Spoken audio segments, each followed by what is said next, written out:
The morning light in the Upper East Side is never just light. It is a calculated, filtered glow.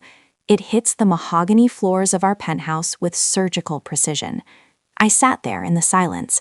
My fingers traced the cold rim of a crystal glass. I watched the dust motes dance. The silence had a physical weight. It pushed against my eardrums. I could hear the frantic thud of my own heart. Julian was in the other room. He was packing. I heard the zipping of leather. The rustle of starched white shirts acted as a metronome. It timed my impending breakdown. He told me he was going to Seattle. He spoke of a big infrastructure project, a sustainable high-rise to redefine the skyline. He looked me straight in the eyes. His gaze was steady. His voice had no flicker of hesitation. That was the Julian Thorne I had built. I took a man with nothing but a degree. I saw the hunger in his eyes. I turned him into the architect of the century. I used my father's name. I used my family's weathered gold. I made him a king. Now the king was leaving for a week, or so he said. The envelope was sitting on the marble kitchen island. It was tucked under glossy magazines. It was a tiny bureaucratic slip-up. A mistake that would burn my world to ash. It was a homeowner's insurance policy. I did not recognize the address. It wasn't in Seattle. It wasn't even in New York. The address was in Malibu, California. The Azure Shell, the document called it. A $5 million estate on the Pacific Edge. It was listed under a holding company. I knew that company with sickening certainty. It was tied to my private trust, my grandfather's legacy. The paper felt crisp between my fingers. It felt official and cold, so very cold. I stood there for 20 minutes. The smell of expensive Blue Mountain coffee filled the air. Julian loved that blend. I felt like a ghost in my own kitchen. Julian walked in then. He smelled of sandalwood and success. He looked perfect, as always. His navy suit was tailored to perfection.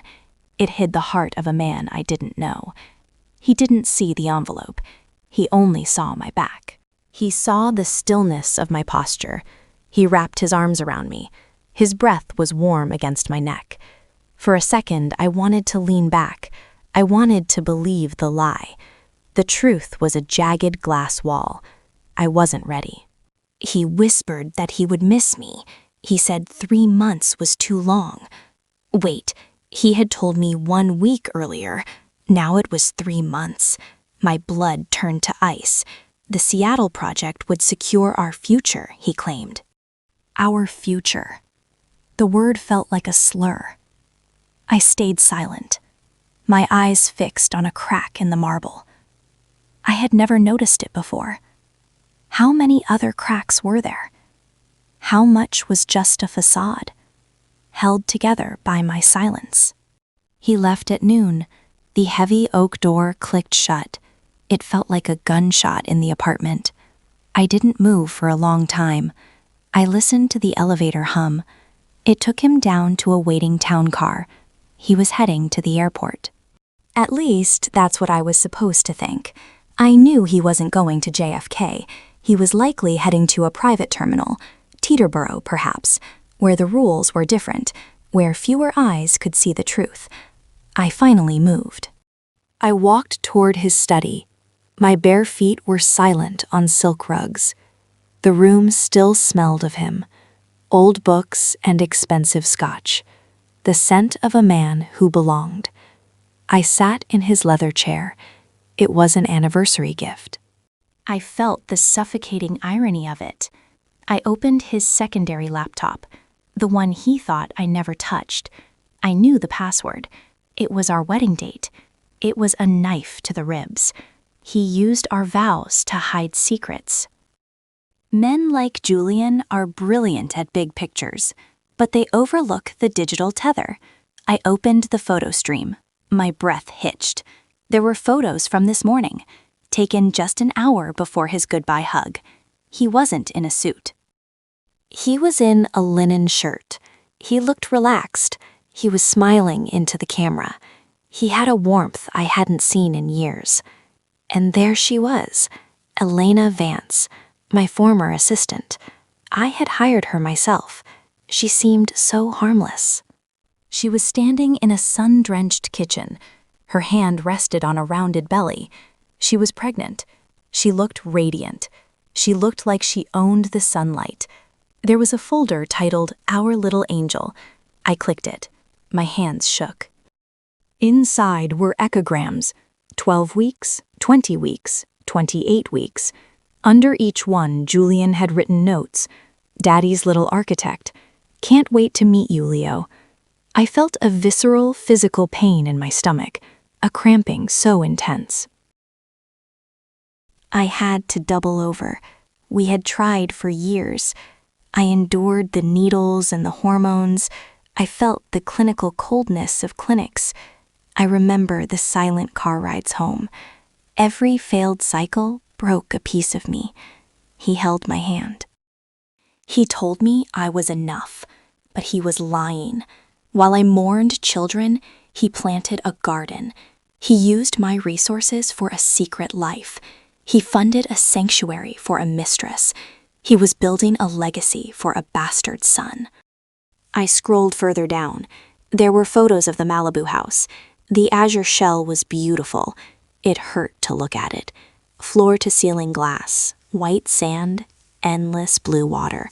It was a masterpiece, likely designed by Julian himself. A love letter in stone to another woman. I saw photos of them on the deck.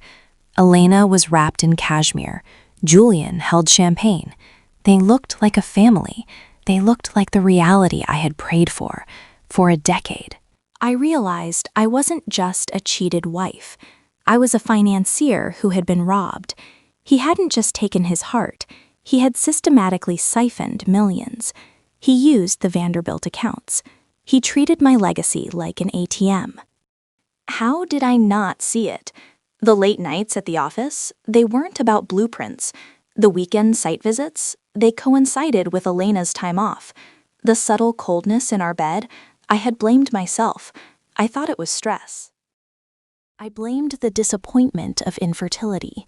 I tried harder. I bought more expensive things. I planned elaborate vacations. I supported his every whim. I was the perfect New York socialite, the perfect anchor. All the while, he waited. He waited to cut the rope. He wanted me to drift into the abyss. I walked to the window. I looked at the New York skyline. The city looked gray and indifferent. A concrete jungle built on betrayal. I remembered a call. He made it right before leaving. I heard a snippet. Harrison, keep it quiet. My wife shouldn't know. He thought he was so clever. He thought I was fragile. He thought I couldn't handle the truth. He was very wrong. The Vanderbilt blood isn't just blue. It is cold. It is the blood of empire builders. We know exactly when to strike. I picked up my phone. My thumb hovered over a contact. Harrison Sterling, my father's legal counsel. He knew where every body was buried. He was the architect of our protection. I dialed the number. The ringing was the only sound. He answered. His voice was like aged whiskey, smooth, deep, and utterly reliable. He knew. Harrison, I said. My voice sounded different. It sounded older and dangerous. I need you to listen. Julian is going to Malibu. He thinks he is starting over. He thinks he won. I want everything stopped. Now. The phone line stayed quiet for a moment. I could hear Harrison's steady breathing. It was the sound of a predator waking up. Victoria, he said softly, I have been waiting for this call. My heart skipped a beat. You knew? I asked. My voice was a whisper. I suspected, Harrison replied. Your father taught me to watch the leaks. He told me to stay calm. He told me to stay put. But I couldn't stay still. I went back to the laptop. I needed to see the numbers. I opened the banking portals. My fingers flew over the keys. I bypassed the security filters. I saw the primary trust account. It looked normal at first. Then I looked at the wire transfers. They were disguised as consulting fees. Large sums moved every month. 50,000 here, 100,000 there. They went to a firm called Shellstone Designs. I searched the firm's name. It was a ghost company. It was registered in Delaware. The owner was hidden behind a wall, but the registration date was telling.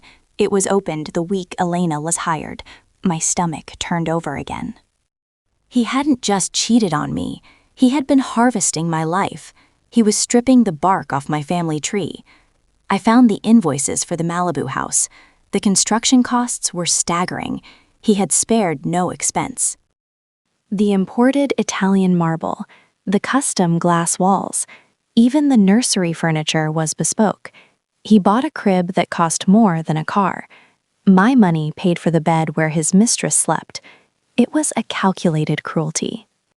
I clicked on a folder marked taxes. Inside were scanned receipts. I saw jewelry purchases: Cartier, Tiffany, Van Cleef. None of these pieces had ever touched my skin. I remembered Elena wearing a gold bracelet. I had complimented her on it once. She told me it was an heirloom. She looked me in the eye and lied. Julian had stood right next to her. He had nodded and smiled. They were both monsters. I found the medical records next. Every ultrasound was paid for by my trust. Every specialist appointment was billed to us. He used our private family insurance. He added her as a special consultant. The audacity was breathless. I saw the birth plan. It was for a luxury suite in Los Angeles. She wanted the best of everything, and Julian made sure she got it. He was playing the hero with my cape. He was the generous father. But he was a thief. He was a parasite. I looked at the total amount siphoned. In 3 years, he had taken $4 million. That was just what I could see. There was likely more hidden away. I felt a cold rage rising. It wasn't a hot, screaming anger. It was a frozen, quiet thing. It was the kind of rage that wins wars. I called Harrison back. "He's taken millions," I told him. "I see the transfers now," Harrison said. He was already working. He was clever, but not clever enough. He used the same routing numbers for everything. It's a trail of breadcrumbs. "I want him to starve," I said. "We will wall him off," Harrison promised. "I am contacting the bank directors. We are invoking the morality clause in the trust. It allows for an immediate freeze. He won't be able to buy a sandwich." "Good," I replied. "But don't do it yet. Let him land in California. Let him get to that house. Let him feel like he has reached the summit. I want the fall to be long." I closed the laptop. I walked through the penthouse. It felt like a museum of lies. Every piece of art was tainted. Every piece of furniture was a witness. I couldn't stay here tonight. I needed to be somewhere old. I needed to be where the walls knew me. I called my driver. "Bring the car around," I said. "We are going to the Hamptons. Pack my vintage bags." I didn't take much. I took my jewelry. I took my mother's pearls. I took the legal files. I left the expensive gowns he liked. I left the shoes he bought. I left the woman he wanted me to be. As I walked to the elevator, I stopped. I looked at our wedding portrait. We looked so happy. I looked so young. I realized I didn't recognize that girl. She was gone. The woman in the mirror was a Vanderbilt. As I walked to the elevator, I stopped. I looked at our wedding portrait. We looked so happy. I looked so young. I realized I didn't recognize that girl. She was gone. The woman in the mirror was a Vanderbilt. The elevator doors closed. I felt the drop in my stomach. It was the start of the descent. But I wasn't falling alone. I was bringing the whole mountain down with me. Julian had no idea. The drive out of the city was dark. The skyline faded in the rearview mirror. The rain began to smear the glass. It looked like the city was melting. I watched the wipers go back and forth. They were like a metronome, left for the lies, right for the truth. I opened my phone. I looked at the photo of the baby again. Leo. He had Julian's chin. He had Elena's eyes. He was an innocent in this mess, but his father had built his world on theft. That world could not stand. I wouldn't let it. I would be the storm that cleared the land for something honest. It would survive Julian Thorne. The housekeeper met me at the door. She saw my face and didn't ask questions. She just handed me a glass of water. "Welcome home, Miss Victoria," she said. I went to my father's library.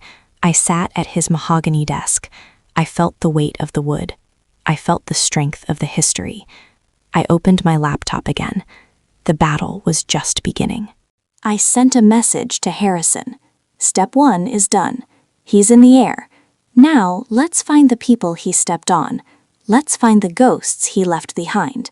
I knew Julian had secrets. A man who steals millions doesn't start there. He starts small.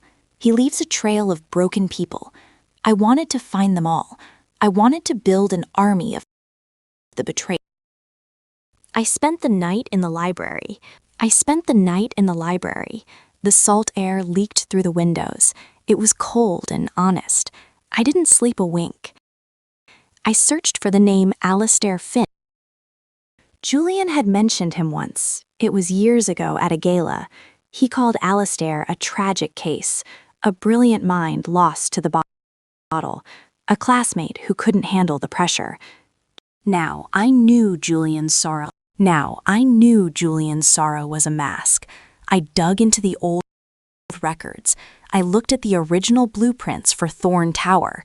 This was the building that made Julian famous.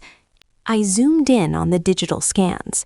In the bottom corner, there was a ghost, a faint mark on the master vellum. It wasn't Julian's signature. It was a small, hand-drawn finch. My heart began to race. I called Harrison at dawn. "Find Alistair Finch," I commanded. "Check the rehab centers. Check the low-rent districts." He didn't just fail Harrison. Julian pushed him. Harrison called back 2 hours later. He found him in a small apartment. It was in a gray part of Queens. Alistair was living in a room full of shadows. I didn't wait. I took the car.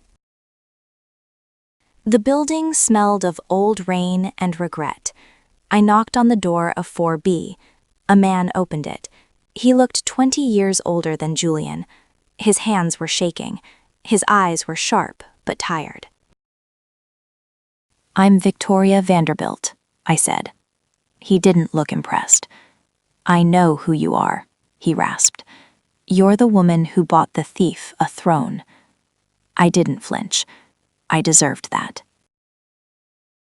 "I'm the woman who is taking it back," I replied. He looked at me for a long time. Then he stepped aside. The room was filled with drafting paper, thousands of lines drawn in the dark. I saw the sketches on his desk. They were beautiful. They were innovative and brave. They looked exactly like Julian's work. No, they were better. Julian's work was just a polished copy of this genius. "He stole the tower, didn't he?" I asked.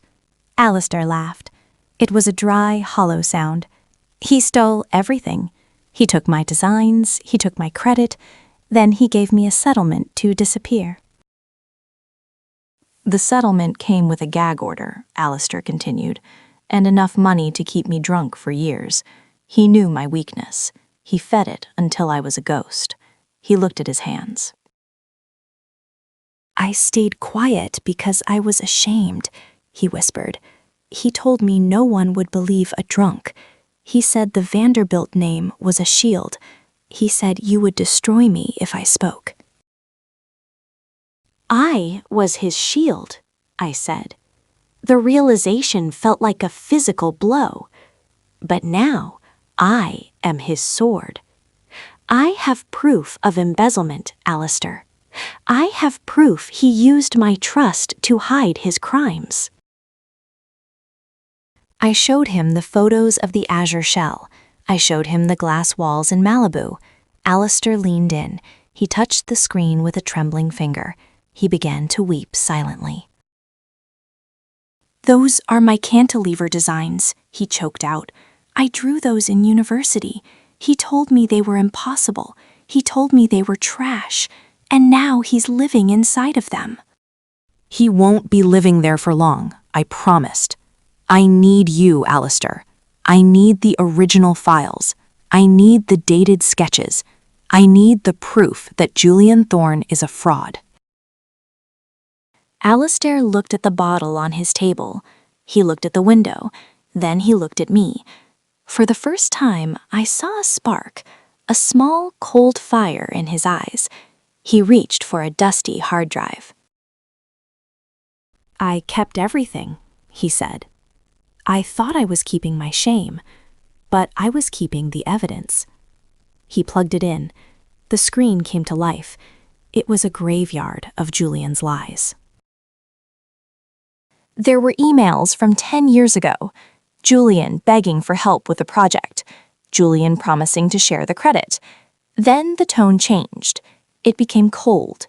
It became threatening. It became the Julian I knew. "I'll give you the files," Alistair said, "but you have to promise me one thing. Don't just take his money. Take his name. Make him as invisible as I've been." "I intend to erase him," I said. We spent the afternoon working. We matched Alistair's sketches to Julian's biggest hits. It was a perfect match. Every brilliant idea was a theft. Julian was a parasite. He had fed on Alistair's mind. He had fed on my family's wealth. He had built a life out of stolen parts. He was a hollow man in a tailored suit. My phone buzzed. It was an alert from the bank. Julian had just tried to use his card. He was in Los Angeles. He was at a luxury car rental. The transaction was flagged.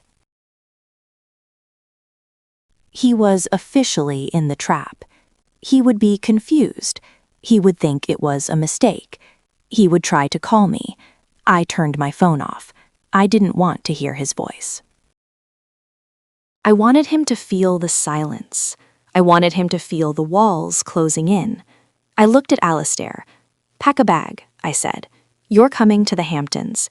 We have a masterpiece to finish." We drove back as the sun set. The sky was a bruised purple. It looked like a healing wound. I felt a strange sense of peace. I wasn't the victim anymore.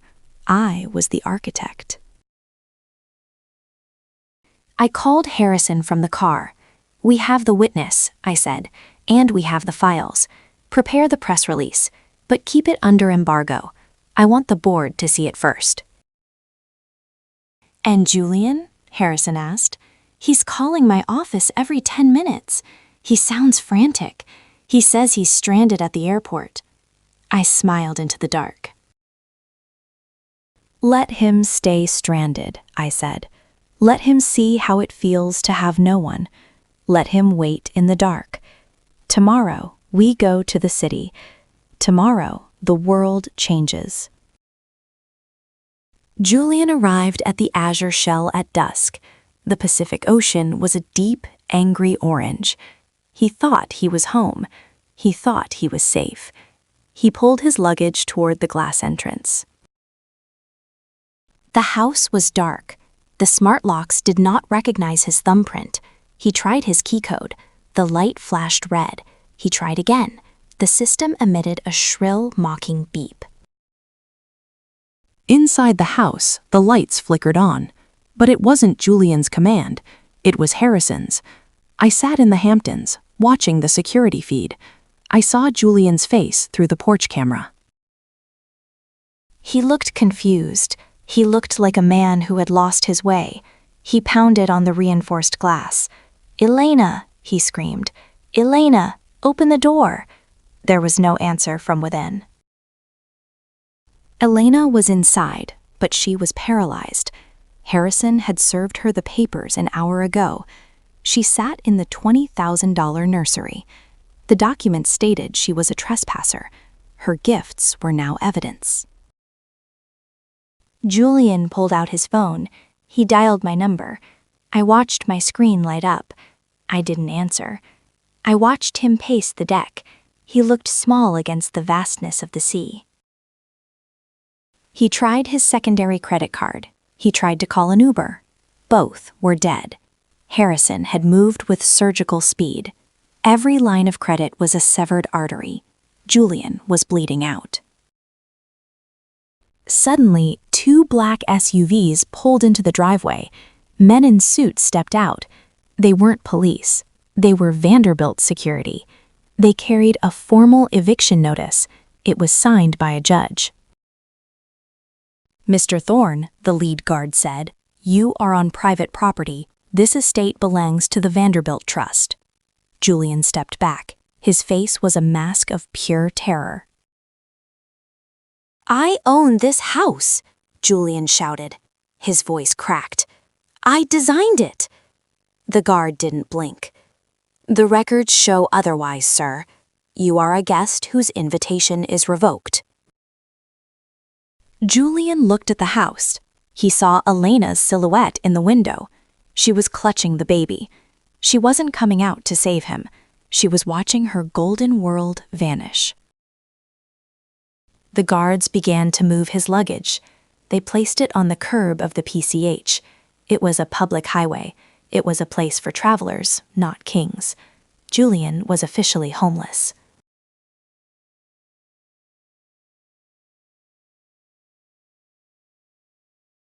Elena emerged then. She was carrying Leo in a designer sling. She looked at Julian with cold eyes. She had seen the audit papers. She knew the money was gone.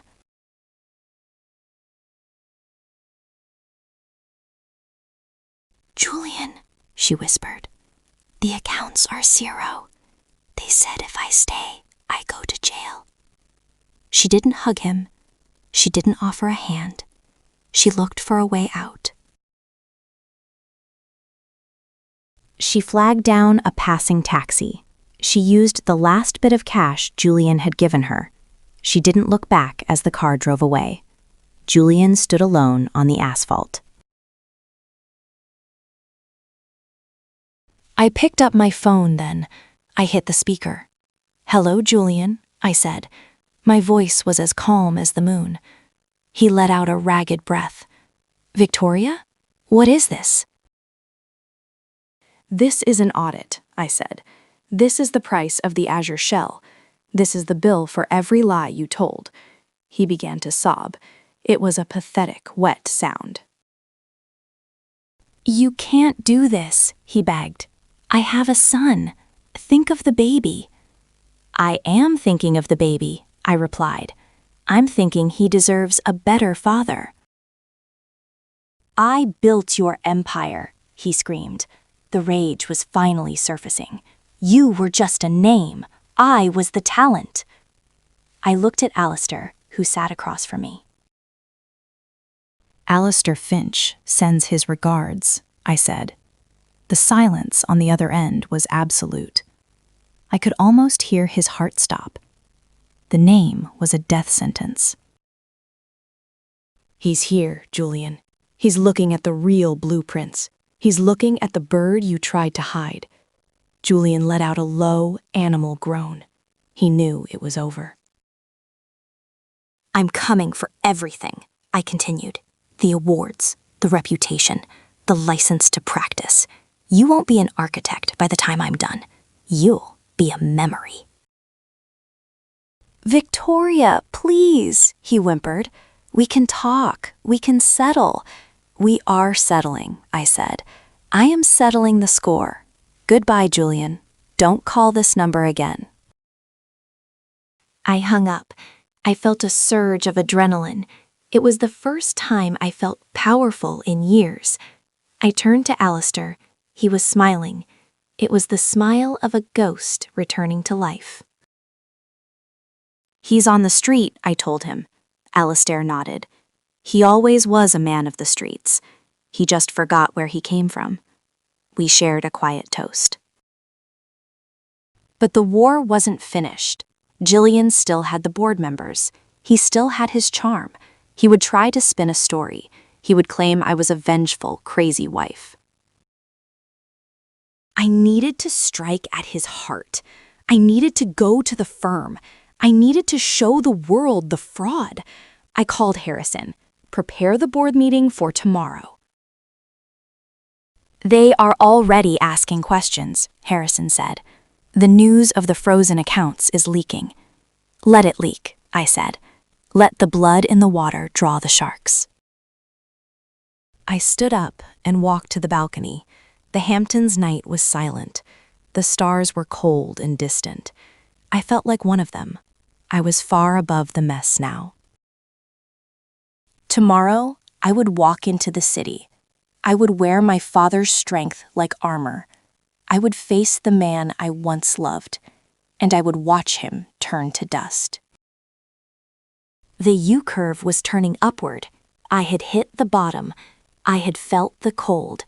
Now I was rising, and I was bringing the truth with me. It was a beautiful design. He used shell companies, I explained. He billed for projects that didn't exist. He treated our reputation like a personal credit card. One director cleared his throat. Victoria, this is shocking, he said. But Julian is the vision. He is the talent that keeps us relevant. I smiled. It was a cold, dangerous smile. Is he? I asked. I signaled to Harrison. The double doors opened. Alistair Finch walked into the room. He was clean-shaven. He carried a heavy roll of vellum. The directors looked confused.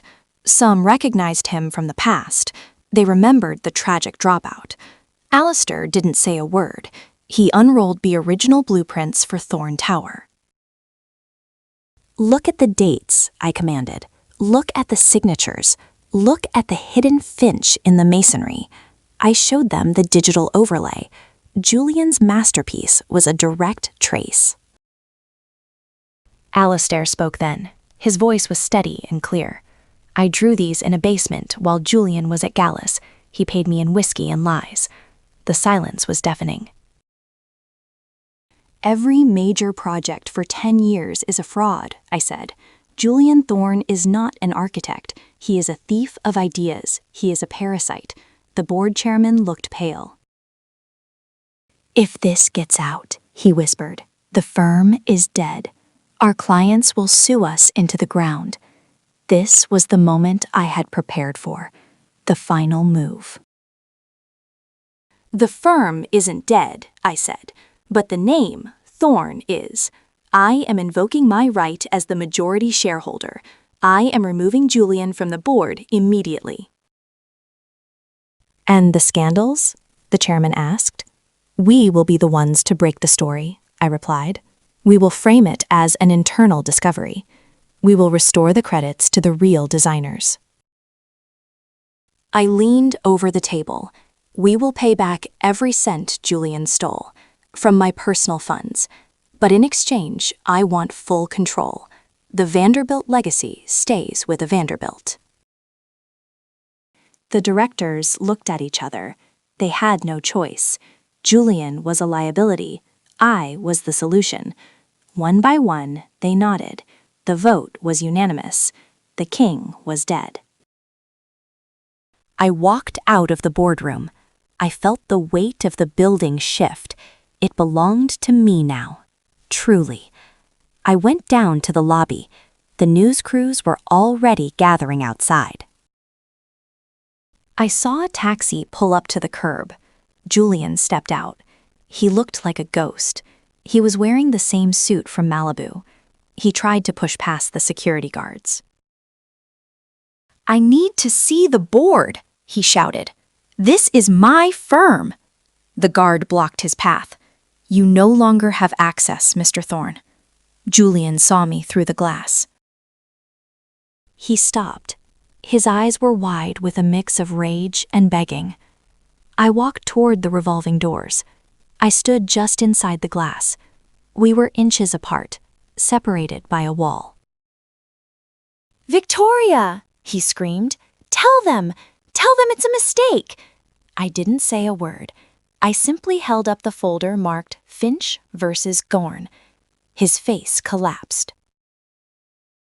The cameras began to flash. The reporters swarmed him. They didn't see the architect of the century. They saw a fraud. They saw a man whose world was falling apart. Julian tried to run, but there was nowhere to go. He had no money. He had no home. He had no reputation. He was exactly what he had made Alistair, a shadow. I watched him struggle against the crowd.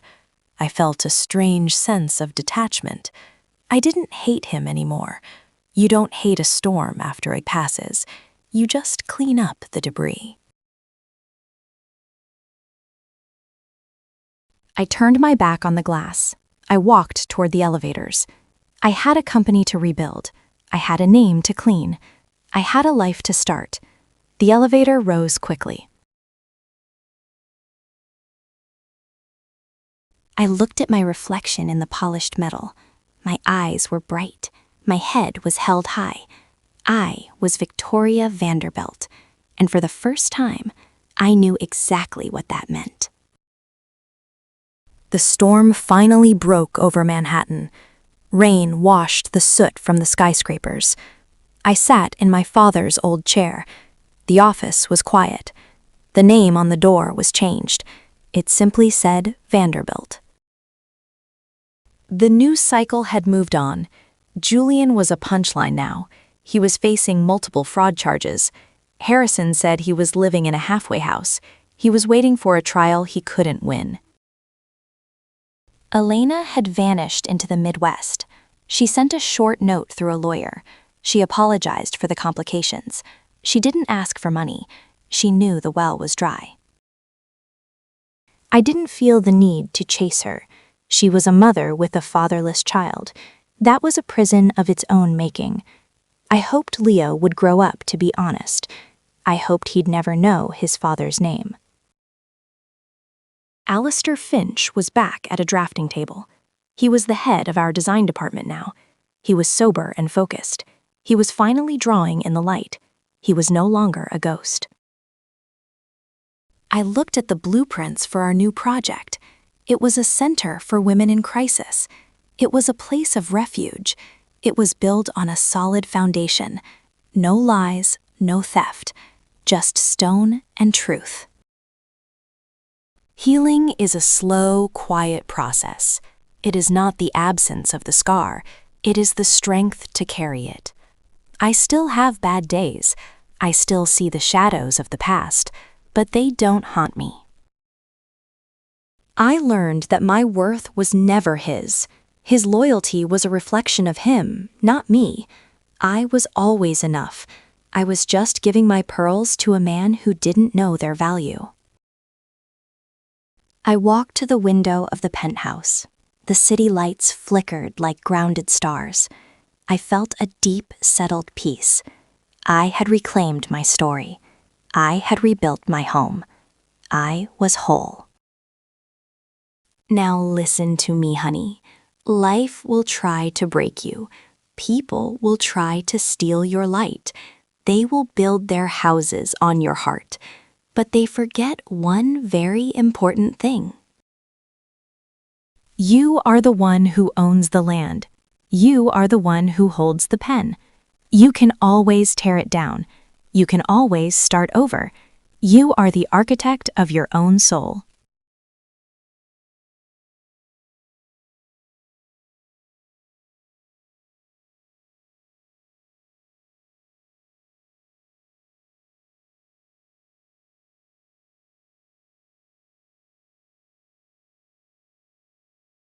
Don't ever let a man make you feel small. Don't let him convince you that you're the problem. If the foundation is rotten, get out. Let the house fall. You'll still be standing.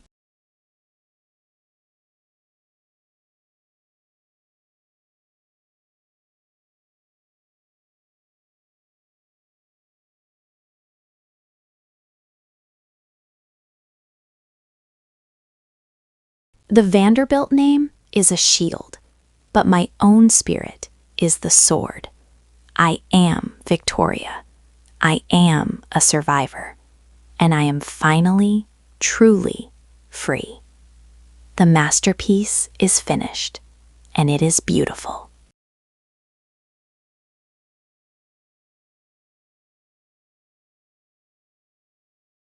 The boardroom felt like a courtroom.